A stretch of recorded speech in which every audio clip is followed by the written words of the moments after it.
Je me souviens du moment exact où j'ai réalisé que ma vie était en danger. Cela faisait des semaines que ça montait et tout à coup, j'étais assise là et ça m'a frappée. Si je ne prenais pas de mesures drastiques pour assurer ma sécurité, je perdrais la vie.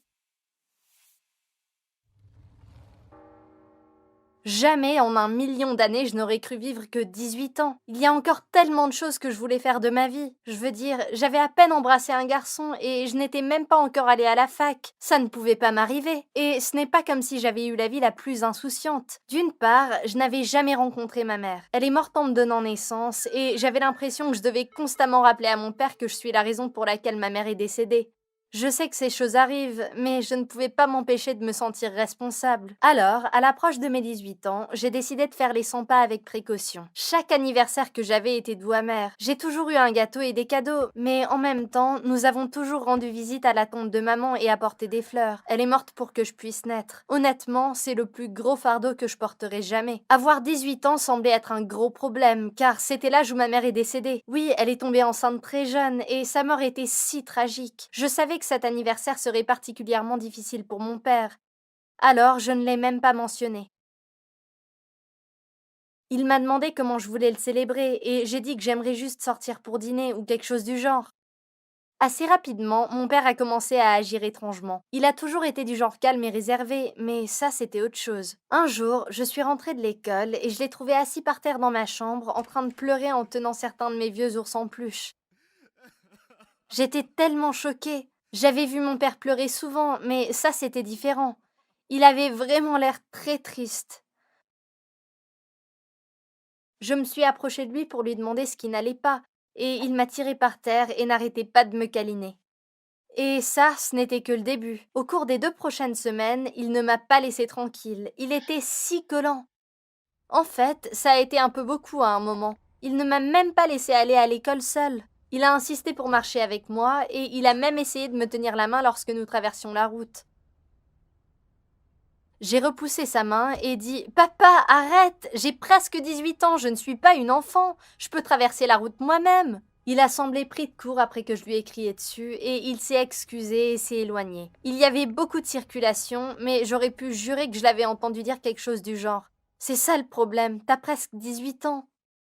Qu'est-ce que ça voulait dire? Je veux dire, oui, je partais à l'université, donc pas étonnant qu'il se sente émotionnel. Mais ce n'était pas comme si je traversais le pays. Ma fac était à 1 heure de voiture. Le week-end avant mon anniversaire est enfin arrivé et j'avais prévu d'aller au centre commercial avec certains de mes amis. C'était la première fois depuis une semaine que mon père me laissait un peu de répit. Il ne semblait pas avoir de problème pour que j'y aille. Je me suis tellement amusée ce jour-là et mes amis m'ont même offert des cadeaux. Une de mes amies, Chelsea, m'a ramenée à la maison et m'a demandé si elle pouvait entrer et voir à quoi ressemblait la robe. C'est ce qu'elle m'a offert en cadeau. Nous avons marché vers la porte d'entrée et alors que je l'ouvrais, j'ai failli faire un bond en arrière. Tous mes amis et ma famille étaient là. Il y avait des ballons partout et mon père est apparu avec un gâteau et a dit «Surprise!». J'étais tellement choquée que j'ai presque pleuré. C'était tellement gênant, mais en même temps, je me sentais si heureuse. Je ne m'y attendais pas du tout. Même mes cousins étaient là. La fête était géniale. Mon père a fait chanter joyeux anniversaire à tout le monde et j'ai vraiment passé le meilleur moment de ma vie.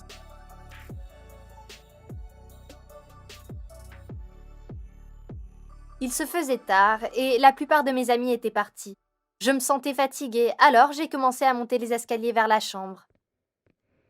Il faisait tellement chaud que j'ai ouvert ma fenêtre et me suis laissée tomber sur mon lit. J'entendais mon père et mon cousin parler à l'extérieur, mais je n'y prêtais pas vraiment attention. Soudain, j'ai entendu mon nom et mes oreilles se sont redressées. Écoute, tu dois vraiment lui dire, Aurélie a 18 ans cette semaine, elle a le droit de savoir. Je veux dire, c'était quand la dernière fois qu'une femme de cette famille a eu 18 ans? C'est comme une malédiction, oncle James. Une malédiction? De quoi parlait mon cousin? Qu'est-ce que j'ai le droit de savoir? Je suis descendue aussi vite que possible, mais mon cousin était déjà dans sa voiture en train de partir. J'ai crié son nom, mais il a juste fait un signe de la main, puis a disparu. Quand je me suis retournée, mon père se tenait sur le seuil de la porte. Qu'est-ce qui se passe, papa? Est-ce pour ça que tu agis bizarrement? Est-ce que je vais mourir ou quelque chose du genre? Aurélie, non, ne sois pas stupide. Ton cousin a visiblement vu trop de films. C'est une coïncidence que ta mère, ma sœur et ta cousine soient toutes mortes au même âge, mais Mon père s'est soudainement arrêté au milieu de la phrase. Son visage entier est devenu rouge vif et il a tendu la main pour s'appuyer sur le mur afin de se stabiliser. Je veux dire la sœur de ta cousine, dit-il en essayant de se corriger. Qu'est-ce que tu veux dire, ta sœur? J'étais trop rapide pour lui. Et c'est comme ça que j'ai découvert que mon père avait une sœur qui s'était noyée quand elle avait 18 ans. Je n'avais jamais entendu parler d'elle avant. Pas étonnant que mon père ait été si ému à l'idée que j'ai 18 ans. Il avait perdu sa femme et sa sœur à cet âge. C'était fou. C'était comme si ça sortait d'un film, une malédiction familiale. Et puis, ma cousine, elle était morte dans un accident de voiture l'année dernière et elle avait aussi 18 ans. Papa, je suis désolée pour ta sœur, mais dis-moi juste, est-ce que c'est comme une malédiction? Est-ce que je devrais m'en inquiéter? Non, chérie, non. Ton cousin était juste dramatique. Je t'en prie, calme-toi. Allons, dors-moi un peu, dit-il. Mais je pouvais voir qu'il mentait. Il était soucieux, et maintenant j'étais inquiète aussi. Cette nuit-là, je n'ai pas beaucoup dormi. Plus j'y pensais, plus c'était logique. Je ne me souvenais pas de la dernière fois qu'une femme de notre famille avait vécu jusqu'à l'âge de 18 ans. Comment n'avais-je pas remarqué cela auparavant? Pendant tout ce temps, j'avais hâte d'avoir 18 ans parce que je pourrais aller à la fac. Mais comment pourrais-je même aller à la fac? Et si je mourais avant? J'ai essayé de comprendre s'il y avait un lien quelconque. Ma mère est morte en accouchant, ma tante est morte de noyade et ma cousine est morte dans un accident de voiture. C'était sans espoir, c'étaient tous des événements aléatoires. Et pourtant, pourquoi avait-elle toutes 18 ans quand ça s'est passé? Ça devait être une malédiction. Eh bien, je pouvais tout à fait éviter de nager, je ne possédais pas de voiture et je n'allais sûrement pas avoir un bébé. Mais je pourrais mourir en marchant dans la rue. J'avais 18 ans un jour plus tard. Cela voulait dire que j'avais 24 heures pour faire tout ce que je voulais faire. Mais si je mourais en les faisant, non, je ne pouvais même pas risquer ça. J'ai passé la dernière journée de mes 17 ans au lit à regarder des films. Je ne voulais même pas manger au cas où je m'étoufferais et mourrais. Mon père n'arrêtait pas de me demander de le rejoindre en bas. Mais et si je tombais dans les escaliers? Non, je savais que j'étais irrationnelle, mais les mots de mon cousin résonnaient dans ma tête. Mon 18e anniversaire est arrivé. Je ne voulais pas aller à l'école et j'ai refusé d'aller dîner avec papa. Mais il y avait une chose que je savais que je ne pouvais pas éviter. C'était notre tradition après tout. Papa regardait la télé et je me suis glissée derrière lui et suis allée dans le jardin pour cueillir des fleurs. Maman a toujours aimé les tulipes et nous les avions de toutes les couleurs. Je suis rentrée à l'intérieur et j'ai tapoté mon père sur l'épaule. Il s'est retourné et j'ai pensé qu'il pleurerait de bonheur. « Voyons, papa, tu ne pensais pas que j'avais oublié, si ?» Nous sommes allés au cimetière et il faisait nuit noire. Pour être honnête, nous sommes partis tard, mais mieux vaut tard que jamais. Nous avons traversé le chemin menant à la tombe de maman. Il faisait trop sombre, alors je suis retournée à la voiture en courant pour prendre la lampe de poche de papa. Soudain, le sol sous moi a cédé. Sans une pierre tombale à laquelle je me suis rapidement accrochée, je serais tombée d'environ 3 mètres dans un trou fraîchement creusé. J'ai eu tellement peur que j'ai commencé à hurler. Papa est venu en courant et m'a vu me tenir à 1 pouce du trou. Heureusement, papa avait déjà placé les tulipes sur la tombe de maman, parce que je n'allais pas passer une seconde de plus que ce que je le devais ici. Sur le chemin du retour, j'étais assise et je tremblais. Nous ne nous sommes pas dit un mot. Lorsque nous sommes arrivés dans l'allée, j'ai claqué la porte et me suis tournée vers papa pour lui dire « Tu vois, c'est une malédiction, j'aurais pu mourir là-bas !» Je tremblais alors que je marchais vers ma chambre avec crainte. J'ai décidé que ce n'était plus sûr dehors. Je ne pouvais pas mourir, j'étais trop jeune. Je me suis enfermée dans ma chambre et me suis promis de ne pas la quitter. Je suis presque tombée dans une fosse ouverte. La malédiction était réelle. Papa a fini par renoncer à essayer de me faire quoi que ce soit ou aller n'importe où. Les vacances d'été étaient arrivées et j'étais catégorique sur le fait que je ne quitterais pas ma chambre. Il y avait des dangers partout. Je pourrais me faire piquer par une abeille meurtrière ou glisser sous la douche. Après des semaines sans sortir, j'ai commencé à me sentir vraiment faible. Un jour, mes amis sont venus avec un pique-nique et ont essayé de me faire sortir, mais j'ai refusé. Ils ont mangé leur pique-nique par terre dans ma chambre pendant que j'étais assise sur mon lit et mangeais de la soupe d'il y a quelques jours. Après qu'ils soient partis, je me suis sentie soulagée. Qui savait quels microbes ils auraient pu apporter dans ma chambre? Mais cette nuit-là, j'ai commencé à me sentir vraiment malade. Je me suis réveillée et il y avait de la sueur qui me coulait dans le dos. Ma peau était moite et chaude et soudain, j'ai dû courir à la salle de bain. Pendant tout le temps que je courais là-bas, je pensais sans cesse à si je tombais et si je me faisais mal. Ce n'est que lorsque j'ai vomi dans les toilettes que la réalisation m'a frappée. Oh mon Dieu! Je pourrais mourir d'une maladie. La situation a empiré de jour en jour et papa m'a trouvée affalée sur le sol de la salle de bain et m'a conduite à l'hôpital. J'ai dû emporter un grand seau car je ne pouvais pas m'empêcher de vomir. Nous avons tous les deux paniqué pendant tout le trajet. Papa n'arrêtait pas de s'excuser, disant qu'il était désolé et qu'il y avait peut-être une malédiction, ce qui n'a pas aidé à résoudre le problème. Nous sommes arrivés à l'hôpital et papa a dû me porter et me traîner à travers les portes. J'étais faible à ce point. Et pour aggraver les choses, le médecin qui m'avait sauvé la vie lorsque ma mère est décédée était celui qui était de service. Ce qui, bien sûr, a ramené tout un flot d'émotions pour mon père. Cette nuit pourrait-elle devenir plus folle? Je pense que les infirmières de garde ne savaient pas lequel de nous était malade. Papa avait l'air aussi pâle et contrarié que moi. Après quelques tests, le médecin a confirmé que je ne mourrais pas, que j'avais une intoxication alimentaire grave et que c'était à cause de la soupe que j'avais mangée, et que j'étais aussi un peu mal nourrie parce que j'étais restée à l'intérieur trop longtemps et que je refusais de manger correctement. Vous voulez dire, je ne vais pas mourir, docteur? Et la malédiction? Là, le médecin s'est mis à rire. Ok Aurélie, tu as besoin de repos, et ton père aussi. Tu délires un peu, je pense. Après quelques jours de repos à l'hôpital, j'étais prête à rentrer chez moi. J'avais survécu. Avais-je battu la malédiction? Sur le chemin du retour à la maison, papa a éclaté de rire. Aurélie, je pense que tu t'es maudite. Plutôt ironique, non? Tu as refusé de sortir et de manger la nourriture que tes amis ont préparée et tu es quand même tombée malade. Tout est dans nos têtes, je pense. Mettons tout cela derrière nous. C'était juste une coïncidence, ok? Les malédictions n'existent pas.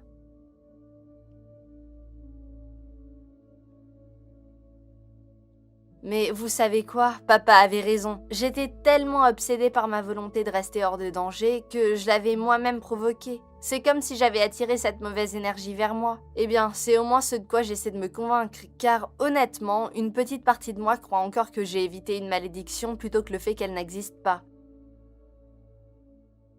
Je veux dire, j'ai presque failli mourir 2 fois. Coïncidence? Peut-être, mais peut-être pas. J'ai 23 ans maintenant, et parfois je crains toujours pour ma vie. Oh, et quand il s'agit de mes propres enfants, peut-être que je ne devrais pas en avoir. Je veux dire, et s'il y avait une chance que ce soit réel et que ma fille se retrouve avec une malédiction stupide? Surtout après avoir vu à quel point c'était difficile pour mon père de supporter. Non merci. Que pensez-vous de mon histoire? S'il vous plaît, laissez vos commentaires dans la section ci-dessous et n'oubliez pas d'aimer cette vidéo et abonnez-vous à la chaîne pour plus d'histoires. Je marchais vers le lieu de la séance de photo la tête basse, souhaitant pouvoir faire tout sauf ça maintenant. Ma mère me harcelait et me disait chaque instruction du livre sur la façon dont je devais poser, agir et sourire. Bien que je n'aime rien de tout ça, je voulais juste en finir avec ça afin que ma mère me laisse seule. Si seulement j'avais su la catastrophe qui m'attendait. La situation aurait été bien différente. Je suis entrée dans une chambre d'hôtel où tout clignotait. La salle pour la séance photo était déjà prête. Et en moins de temps qu'il n'en faut pour le dire, j'étais allongée sur le lit d'hôtel vêtue d'une robe transparente.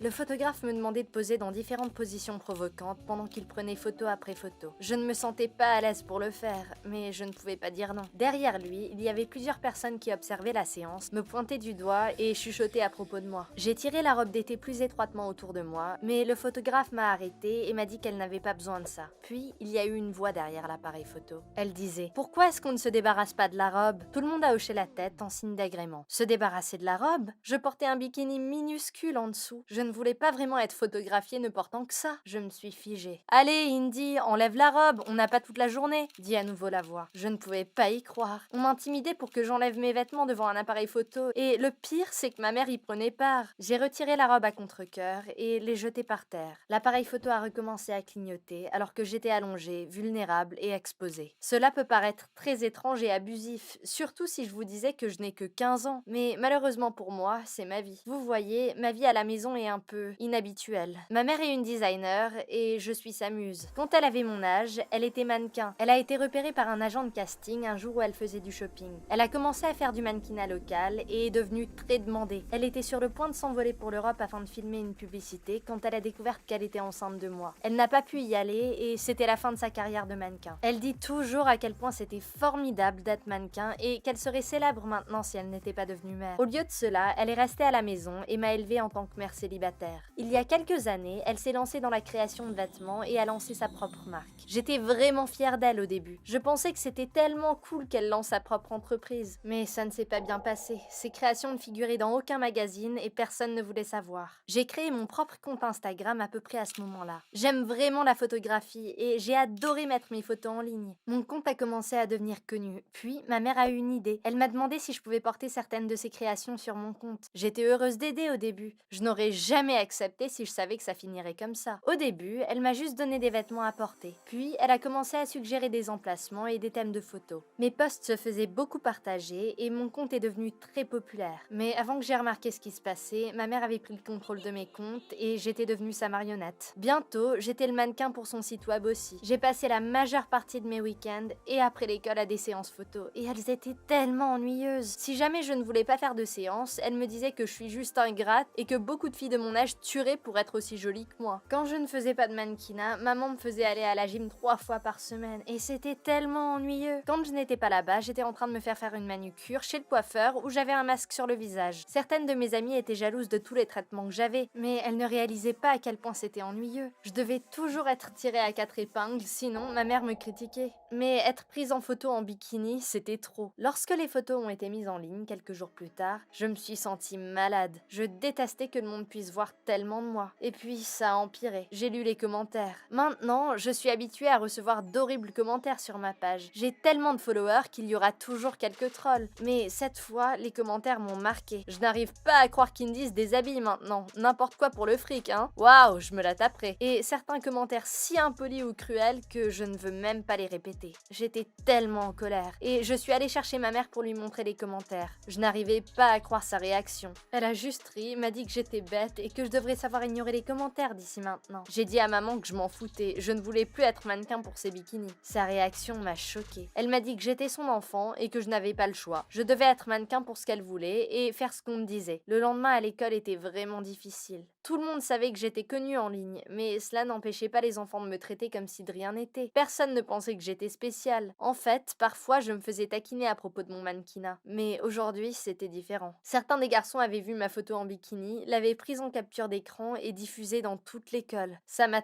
tellement bouleversée. Mon ami Kate m'a assuré qu'il ne se moquait pas de moi, il pensait que j'étais sexy, mais ça ne m'a pas fait me sentir mieux. Je détestais l'idée qu'ils regardent tous des photos de moi. La semaine suivante, maman a organisé une séance photo à une patinoire locale afin que je puisse être prise en photo avec certains de ses vêtements de sport. Je la redoutais. J'avais vu les vêtements qu'elle avait choisis. Les vêtements de sport comprenaient des shorts serrés et des minuscules soutiens-gorge de sport qui ressemblaient à des sous-vêtements de mannequin. Mais maman a dit que je n'avais pas le choix. La nuit précédant le tournage, on m'avait pris un rendez-vous pour une manucure et un soin du visage. Mais j'étais tellement en colère contre ma mère et tellement énervée que j'allais devoir porter ses vêtements le lendemain. J'ai tout avoué à Kate. Puis, elle a eu une idée. Elle a dit que je ne devrais pas me donner la peine d'aller au salon et que je devrais plutôt l'accompagner à une fête. Je pense que la dernière soirée à laquelle je suis allée remonte à si longtemps que nous portions des chapeaux de fête. Je voulais tellement me sentir comme une adolescente normale à nouveau. J'ai donc accepté. Un garçon de notre école organisait la fête chez lui. Ses parents étaient hors de la ville et ne savaient probablement pas ce qui se passait. Quand nous sommes arrivés, tout le monde buvait de l'alcool. Lorsque Kate m'a passé une bouteille, je ne voulais pas dire non, même si je n'avais jamais bu d'alcool auparavant. Mais j'ai aimé ça. Puis j'en ai eu une autre,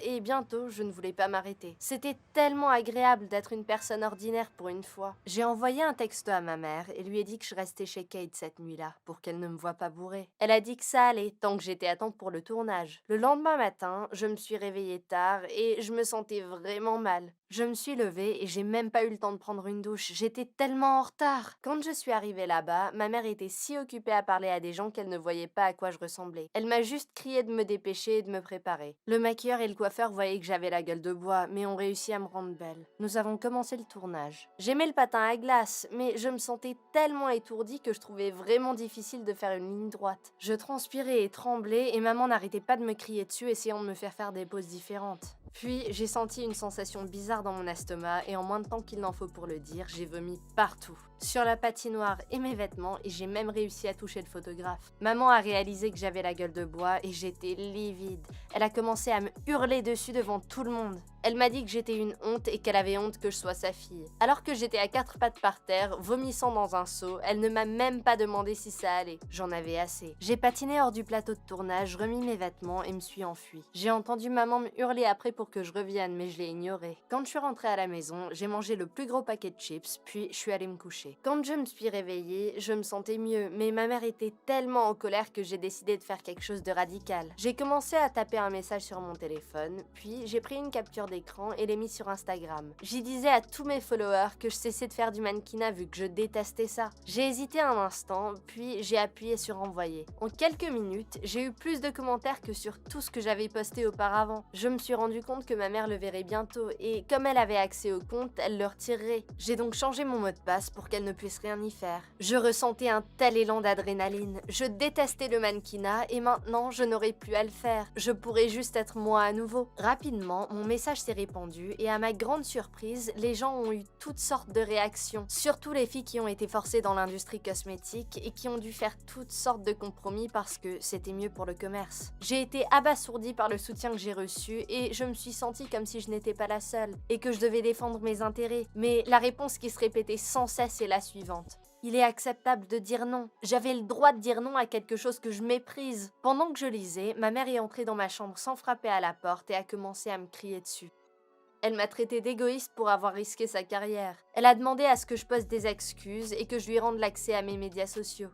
Maman, ai-je crié, ne comprends-tu donc pas? Ce foutoir est arrivé parce que tu ne m'écoutais pas. Tu n'écoutais pas. Mais maintenant, tu écoutes parce que j'ai attiré ton attention. Je vais te dire une fois de plus, fort et clairement. Je refuse de participer à ton petit projet Instagram. Je dis non. En prononçant ces mots, je me suis sentie comme si j'avais une voix. Je veux dire, bien sûr, j'avais une voix. Mais je me suis enfin défendue comme j'aurais dû le faire avant. Bien sûr, ma mère n'avait pas l'air heureuse, mais ensuite, elle a dit: D'accord, je ne peux pas te forcer à le faire, mais s'il te plaît, efface le message que tu as posté. Et elle est partie. Pour être honnête, sa réaction m'a un peu surprise, mais j'étais aussi heureuse. Je ne peux pas dire qu'aujourd'hui, ma mère et moi avons la meilleure relation au monde, mais c'est en cours. Peu après cet incident, j'ai arrêté de faire du mannequinat pour le site web de maman et elle a embauché d'autres mannequins professionnels à la place. J'ai recommencé mes comptes Instagram et cette fois, ils sont gérés que par moi. Ils sont vraiment différents maintenant, car ils sont juste au sujet de ma photographie. J'ai perdu des milliers de followers, mais je m'en fiche. Ce que j'ai suivent la vraie moi, pas la fausse version que je projetais avant. Le meilleur truc, c'est que je me sens enfin comme moi-même. Est-ce que ta mère ou ton père ont déjà essayé de te pousser à faire quelque chose que tu ne veux pas faire? Dis-moi la pire chose dans les commentaires. Et n'oubliez pas de vous abonner afin d'entendre plus d'histoires comme la mienne. Avez-vous aimé mon histoire? S'il vous plaît, laissez vos commentaires dans la section ci-dessous et n'oubliez pas d'aimer cette vidéo et abonnez-vous à la chaîne pour plus d'histoires.